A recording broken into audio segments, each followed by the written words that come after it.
Bonjour à toutes et à tous, je m'appelle Louise Daubigny, je suis docteur en littérature française de la Renaissance et chercheuse associée au Centre d'études supérieures de la Renaissance à Tours.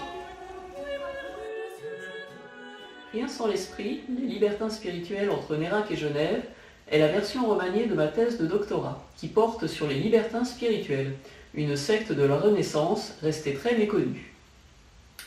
Calvin a écrit sur eux en 1545 un traité polémique intitulé « Contre la secte fantastique et furieuse des libertins qui se nomment spirituels ». Pour lui, les libertins spirituels représentent un danger pour la réforme genevoise et un groupe à abattre qu'il définit comme une peste mortelle. Or, on sait également que Marguerite de Navarre, sœur de François Ier et autrice de l'Heptaméron, a protégé ces mêmes libertins spirituels en les accueillant à sa cour, et qu'elle s'était déclarée fort courroucée à la parution du traité de Calvin. Mon travail de recherche est donc né de cette question. Pourquoi ces deux figures majeures de la Renaissance française, basées à Nérac pour l'une, à Genève pour l'autre, se sont opposées jusqu'à la rupture à cause d'un mouvement resté finalement anecdotique et dont il ne reste que peu de traces.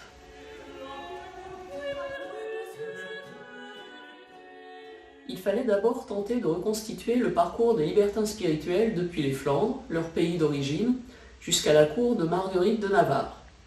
La première partie est donc une partie historique qui fait le point sur les sources d'archives. Je me suis ensuite attaché à comprendre les raisons de la colère de Calvin contre ce mouvement, en montrant que les libertins avaient en fait de nombreux points communs avec la réforme genevoise, et risquaient à ce titre de provoquer une confusion chez les fidèles, mais aussi d'attirer la répression catholique sur les réformés. Dans une troisième partie, je me suis attaché à comprendre pourquoi Marguerite de Navarre a voulu protéger ces mêmes libertins, qui lui rappelaient probablement ses mentors du cercle de Meaux, et à rechercher la trace d'une influence libertine dans son œuvre littéraire. Enfin, la quatrième partie m'a permis de rouvrir d'anciens dossiers, en confrontant des auteurs qui avaient pu par le passé être qualifiés de libertins spirituels avec les éléments que j'ai pu découvrir. Rien sans l'esprit, la citation qui donne son titre à ce livre est la signature de Pierre Duval, un auteur de poèmes rouennais qui a été, sans doute à tort, considéré par la critique comme un libertin spirituel à cause de son attachement à l'œuvre de l'Esprit Saint. Cette devise aurait en effet tout à fait pu convenir aux libertins spirituels, qui estimaient que l'Esprit de Dieu était à l'origine de toutes les actions humaines, qu'elles soient bonnes ou mauvaises. D'après Calvin, cette idée fondamentale permettait aux libertins spirituels de justifier leurs péchés et de valoriser leurs crimes comme une œuvre divine.